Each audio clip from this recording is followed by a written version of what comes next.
Echoes Beyond Earth, written and read by Loud Blondes Rock. Summary: Momo Yaoyorozu wakes up in a place that is definitely not her dorm, on a cold metal floor that hums. Bars surround her on three sides, but behind them there's nothing. Until there is. Turns out, Momo isn't alone, and her company is not friendly. Or maybe they could be. Or Momo is kidnapped by alien poachers and trapped alone in a cell. Wait, is that a child? Chapter 1: Echoes of Silence.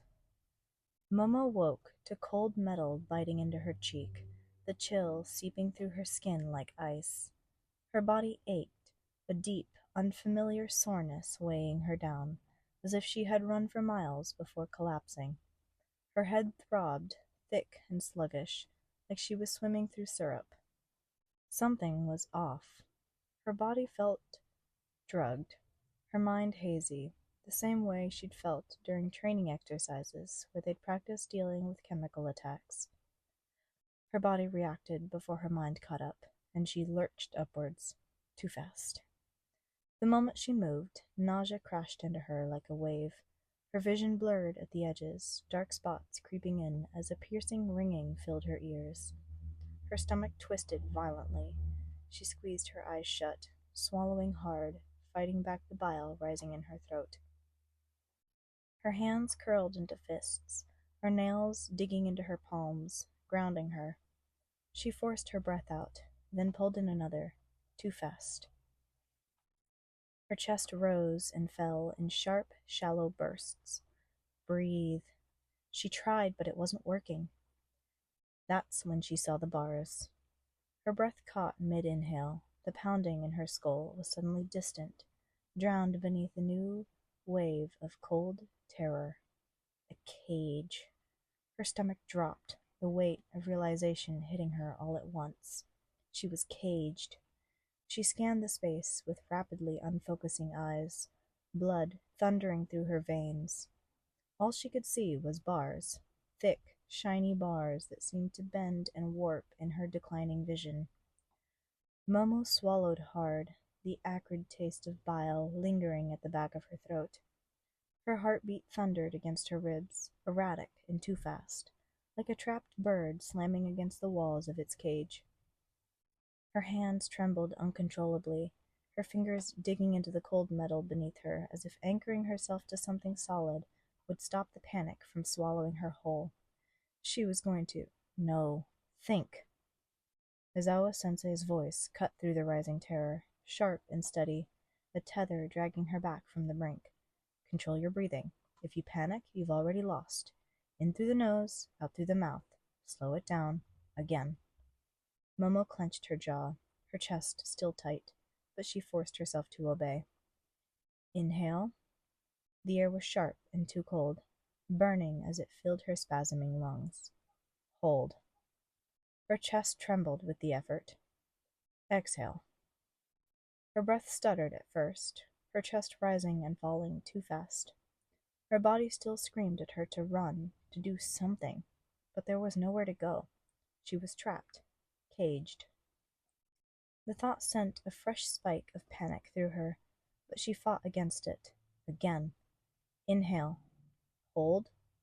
Exhale. The second breath came a little easier, the third smoother.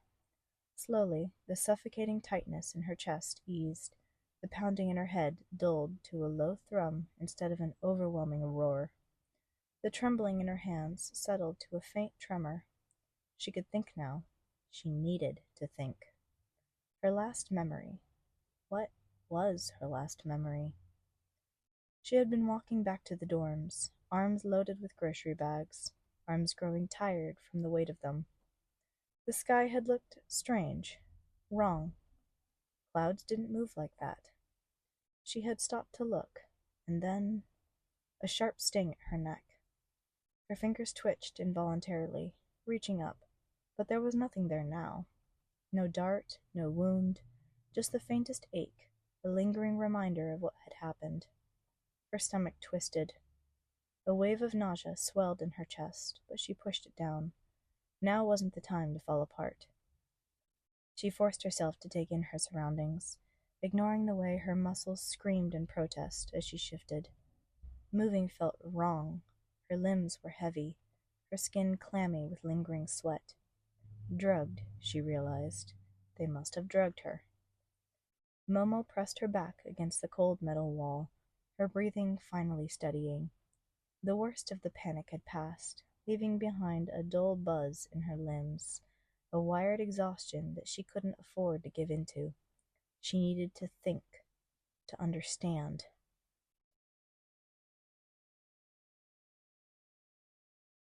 The floor beneath her was solid metal, smooth and seamless beneath her fingers.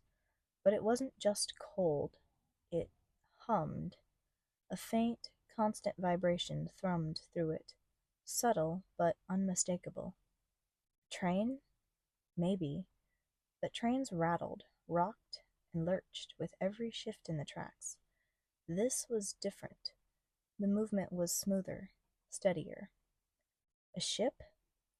But even the largest ships rocked with the pull of the ocean, swaying ever so slightly under the weight of the waves. This wasn't like that. A plane, then? It made the most sense.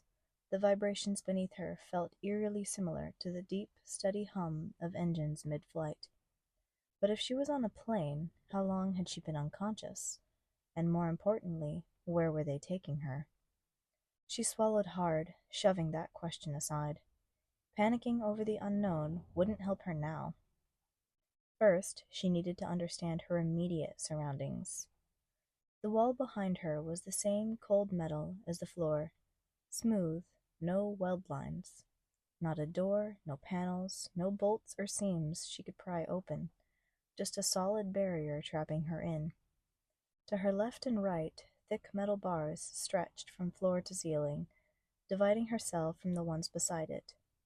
Momo leaned forward slightly, squinting into the darkness beyond the bars, but the shadows were absolute, swallowing up whatever might be lurking in the adjacent cages. She saw nothing, heard nothing. The silence pressed in, thick and suffocating. The only light came from the hallway outside, a faint, pulsing glow from a thin LED light strips embedded along the seams of the ceiling. Cold, sterile, artificial. But the cells themselves had no lighting. The weak trickle of illumination barely reached her feet, leaving the corners of her cell shrouded in shadow. Her stomach twisted. Who had taken her? And more disturbingly, why was she still in one piece? It didn't make sense. If she had been kidnapped, why wasn't she tied up? No handcuffs, no restraints, nothing. They had left her completely free to move. That was a mistake. A huge mistake. They had to know who she was. The sports festival had ensured that. She wasn't just some random hero student. She was a Yaoyorozu, the daughter of an elite, well-connected family, a recommended student. She was supposed to shine, supposed to be exceptional, but instead she had lost, immediately. First match, first real fight, and she had hit the ground harder than she ever had in her life. Of course people had talked about it. She could still hear the murmurs, the quiet mockery beneath the polite condolences. Such a shame. She had so much potential. I expected more from a recommended student. Isn't she supposed to be a genius? Her jaw clenched, fingers curling into fists against the cold metal floor. Maybe they hadn't talked about her in the way she'd wanted, but they had still talked. They had still seen. Which meant whoever had taken her should know exactly what she was capable of. So why weren't they treating her like a threat? Or, she stiffened, pulse hammering against her ribs, had they somehow erased her quirk?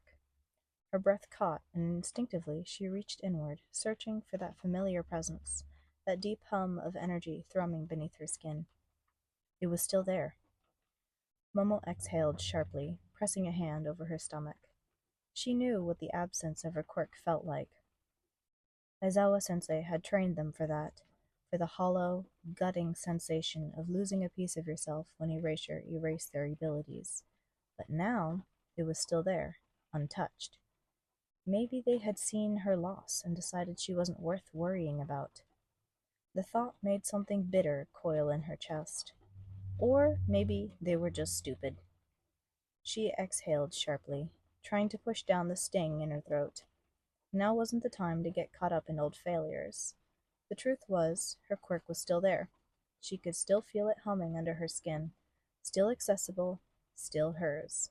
They hadn't taken it from her, which meant either they had underestimated her, or they were planning something worse. She shoved that thought down, suppressing the chill that crept up her spine. She was starving. It wasn't just the weakness from whatever drug they had used on her. She could feel her lipid reserves running low, the dull, aching emptiness clawing at the edges of her stomach. Her gut twisted harder. Whoever had taken her better not be planning on withholding food. The thought sent a sharp pang of frustration through her, even as her breath hitched. She was already hungry enough most days, her parents' strict diet keeping her on the edge of starvation under the guise of maintaining her figure. She shoved the resentment down. Dwelling on that wouldn't help her here. Momo inhaled deeply, steeling herself as she shifted her weight onto shaky legs. Her muscles protested, stiff from what, hours? Longer? However much time had passed, her body clearly hadn't taken it well. Hunger gnawed at her stomach, her limbs felt weak, and a dull ache pounded at the base of her skull. Still, she forced herself upright. The moment she stood, a dizzy spell threatened to pull her right back down. The floor felt unsteady beneath her feet, the steady vibrations making her sway as if she were balancing on a rope bridge. She blinked hard, forcing her vision to sharpen. One slow step, then another. Her knees wobbled, barely holding her weight as she inched towards the front of the cell. Each movement felt uncoordinated, her body sluggish from exhaustion. She wasn't used to this, not having control, not knowing what to expect. Her breath came faster the closer she got, the narrow hallway beyond the bars coming into clearer view. Maybe if she could get a better look, she could. Her hand reached out instinctively, fingers brushing through the dark towards the bars. Never touch the cell bars unless you know for sure they aren't electrified. Aizawa-sensei's voice sliced through the fog in her mind, as sharp and thick, as sharp and clear as if he were standing right behind her. Momo's fingers stopped a hairbreadths away from the metal. Her breath hitched, heart slamming against her ribs. She could almost picture Aizawa, arms crossed, expression unreadable, as he lectured the class about capture scenarios. It's one of the easiest ways to take down a captured target. They panic, they grab the bars for stability, and they're incapacitated before they can think twice. Her throat tightened. Think. Don't react. Slowly, she curled her fingers back, lowering her hand with a shuddering exhale. The cold sweat on her palm made her stomach churn. If she had touched them, if they had been electrified, she didn't even want to imagine how badly that could have gone. Swallowing hard, she steadied herself with a deep breath, forcing her legs to lock beneath her. She could stand without support. What choice did she have? She peered down the hallway, and it stretched further than she'd expected. Her brows furrowed, unease settling deeper in her chest. This was wrong. At first, she had assumed she was on a plane, or maybe even a train or cargo ship. That would have made sense. The vibrations beneath her feet, the faint hum of machinery pulsing through the metal floor, all pointed to something like that. But this hallway, it was too long. Much too long. Turning, Momo's legs trembled as she forced herself forward, each step slow and unsteady. The cold metal beneath her bare feet sent sharp jolts up her legs, but she barely noticed. One step, then another. Her breath came shallow and uneven, her chest tightening with every inch she moved closer to the bars separating her from the next cell. The darkness pressed in around her, thick and absolute. The faint, sterile glow from the hallway barely reached past the bars, leaving the cells themselves shrouded in an impenetrable void. The deeper she looked into it, the more her own reflection flickered faintly against the metal, the ghost of herself staring back. Was she alone?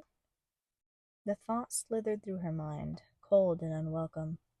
It should have been comforting, the idea that the cells beside her were empty, that there was no one lurking just out of sight. But it wasn't. It only deepened. Bleh. It only deepened the creeping sense of isolation wrapping itself around her ribs. She squinted into the cell to her left, trying to make out if she was alone. She couldn't tell. She strained her eyes, willing them to adjust, to pick up any shape, any movement. She wasn't sure which one was worse, the idea that the darkness held something, or that it didn't. The plane, or whatever this was, hummed beneath her, the faint vibrations rattling through the cold metal floor, steady, unyielding. It was the only sound, the only constant in the void. But beyond that, there was nothing. Not a footstep, not a whisper. Just silence. Thick. Suffocating. Her breaths were shallow as she strained to listen, her senses heightened, as though the very air was holding its breath with her. Her chest tightened, the air growing heavier with each passing second. The stillness pressed in around her, clamping down on her lungs and making it hard to breathe. Suddenly, the silence shattered. Low, faint, almost imperceptible beneath the distant hum of machinery. A sound too deep, too visceral to be anything but alive. A low, guttural growl. The sound, as quiet as it was, scraped through the air like a blade, vibrating against her bones, making her heart stop in her chest. Her skin prickled, every muscle in her body freezing at once. It felt like the growl was inside of her, curling in her stomach, making her insides churn with fear. Her eyes snapped towards the source. Breath caught in her throat, but there was nothing. Only the dim, oppressive shadows of the hallway. She tried to convince herself that she had imagined it. Maybe the grogginess from whatever they had drugged her with was messing with her senses. Maybe she was just paranoid. Maybe... The growl deepened, rich and heavy, rolling through the metal floor and up her legs like a physical presence. Her eyes darted across the pitch-black cell, searching for something, anything, but there was nothing. Just endless, suffocating dark. Two enormous slits of burning red sliced through the void, appearing so suddenly that her stomach dropped before her brain could even process what she was seeing. She couldn't breathe.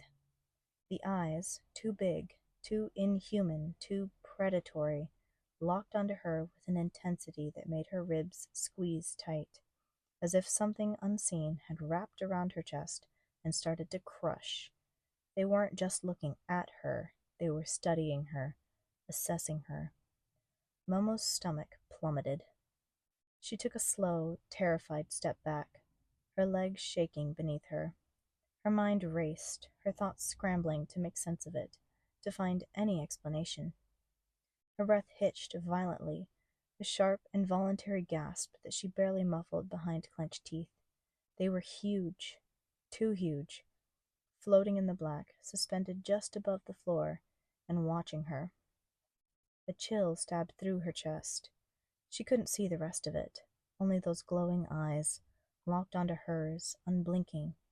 There was no shape, no outline, just a monstrous presence hidden in the void. But the size of those eyes... Her mind reeled, scrambling for logic, for anything that made sense. Based on their placement, how far apart they were, how high off the ground, whatever was in that cell was massive. At least twice her size, probably bigger. The growl came again, even lower this time, the sound wrapping itself around her like a cold, suffocating grip. It wasn't just a growl anymore, it was a warning. Her heart thudded painfully in her ears, drowning out the faint hum of machinery beneath her. She couldn't move, she couldn't breathe.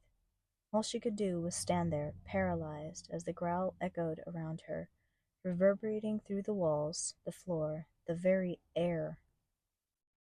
Through her fear, she could feel her legs finally giving out beneath her, the strength draining from her body all at once. She collapsed onto the cold floor, her knees buckling with a sickening heaviness. Her breath came in ragged gasps as she pressed her palms against the ground, trying to steady herself, but the world around her was tilting dangerously. For as long as she could remember, she had always been in situations where the threat wasn't hers. She'd always been the protector, the one who fought for others, who kept them safe. In every life-threatening situation, she knew exactly how to react when someone else was in danger. But this was different. She was alone. There was no one to protect, no one to fight for. Her chest tightened with panic, her heart pounding like a drum against her rib cage, faster and faster. She had been so heavily guarded, so protected all her life, that she had never once been in a situation where the danger was solely for her. There had always been someone else to take the brunt of it. Always. Now, she was the one in danger. She was the one who had to fight. But she didn't know how to fight this. Her throat closed up as the panic she'd pushed down inside her surged back full force, clawing at her chest. The fear gripped her, suffocating her from the inside out. She struggled to breathe, each inhale shallow and ragged, as though the air itself had become thick and oppressive. Her vision blurred, dark spots creeping in from the corners of her eyes.